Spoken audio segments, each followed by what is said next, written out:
علمی نالج کے معزز خواتین و حضرات، السلام علیکم۔ پرانے وقتوں کی بات ہے، ایک بادشاہ کو ایک پڑوسی ملک کی شہزادی پسند آ گئی۔ بادشاہ سلامت نے اس سے شادی کرنے کی خواہش کی تو اس نے ایک عجیب و غریب شرط رکھ دی۔ اس نے کہا، بادشاہ سلامت، میں ایک شرط پر تم سے شادی کروں گی۔ بادشاہ نے پوچھا کہ بتاؤ تمہاری کون سی شرط ہے؟ تو اس نے کہا، بادشاہ سلامت، آپ ہمارے ملک کے ایک ایسے جنگجو سے مقابلہ کریں جس کو آج تک کسی دشمن کی تلوار نے چھوا تک نہیں، لیکن آپ نے لڑائی اس سے بغیر تلوار کے کرنی ہے۔ یہ سن کر بادشاہ بڑا حیران و پریشان ہوا، لیکن پھر بادشاہ سلامت اس سے لڑنے کے لیے تیار ہو گیا۔ مقررہ وقت پر بادشاہ میدان میں اترا۔ جیسے ہی اس نے حملہ کیا تو بادشاہ سلامت کو اپنے دادا کی ایک بات یاد آئی، جب دشمن آپ پر حاوی ہونے لگے یا آپ کی طاقت سے زیادہ طاقتور ہو تو اس کی سب سے کمزور جگہ پر حملہ کرنا چاہیے، کیونکہ جنگ میں سب کچھ جائز ہوتا ہے۔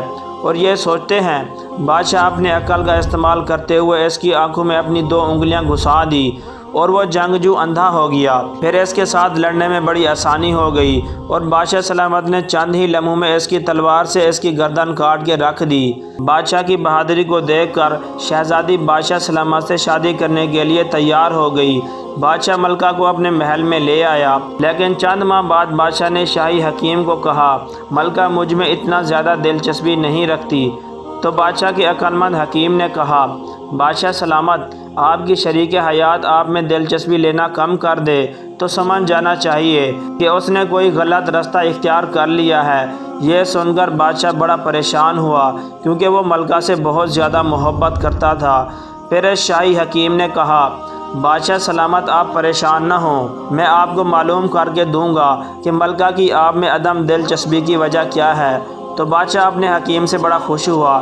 چند دن بعد حکیم بادشاہ سلامت کے پاس آیا اور کہا، بادشاہ سلامت، میری بات ثابت ہوئی، کیونکہ ملکہ نے غلط رستہ اپنا لیا ہے۔ بادشاہ نے پوچھا، کیا بات ہے؟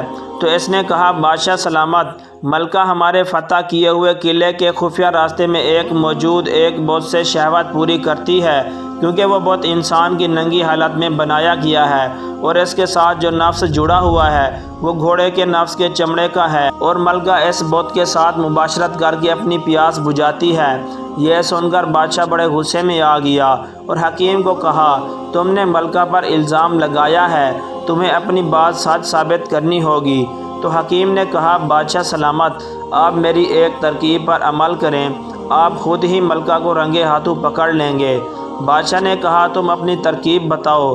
تو حکیم نے کہا، بادشاہ سلامت، آج تم رات ملکہ کے جانے سے پہلے اس بت کے اندر گھس جانا۔ جیسے ہی ملکہ اپنے کپڑے اتار کر اس بت کے ساتھ مباشرت کرنے لگے تو ملکہ کو رنگے ہاتھوں پکڑ لینا۔ بادشاہ کو حکیم کی ترکیب بڑی پسند آئی۔ بادشاہ نے ایسا ہی کیا۔ ملکہ معمول کے مطابق آدھی رات کے وقت اپنے گھوڑے پر سوار ہوئی اور اسی قلعے میں موجود بت کے پاس پہنچی اور اپنے کپڑے اتار کر جیسے ہی اس کے قریب ہوئی تو بادشاہ اس کے اندر سے باہر نکلا اور اس کا نفس کاٹ دیا۔ یہ دیکھ کر ملکہ ڈر گئی، اور کیونکہ بادشاہ نے اس کو رنگے ہاتھوں پکڑ لیا تھا، پھر بادشاہ نے تلوار ملکہ کی گردن پر رکھ دی اور اس سے کہا، میں نے تمہاری محبت کی خاطر اپنی جان کو خطرے میں ڈال دیا تھا، لیکن عورت ذات میں صرف بے وفائی لکھی ہے اور تم نے آج ثابت کر کے دکھا دیا۔ اس کے بعد بادشاہ نے ملکہ کی گردن اتار دی اور اپنی سلطنت میں اعلان کروا دیا، جو عورت غیر محرم سے زنا کرتے ہوئے پکڑی گئی، میں اسے اپنے ہاتھوں سے قتل کروں گا۔ اور کہتے ہیں کہ اس کے بعد بادشاہ کی سلطنت میں بدکاری بہت کم ہو گئی۔ دوستو، مزید اس طرح کی دلچسپ ویڈیو دیکھنے کے لیے ہمارے چینل کو سبسکرائب ضرور کیجیے۔ شکریہ۔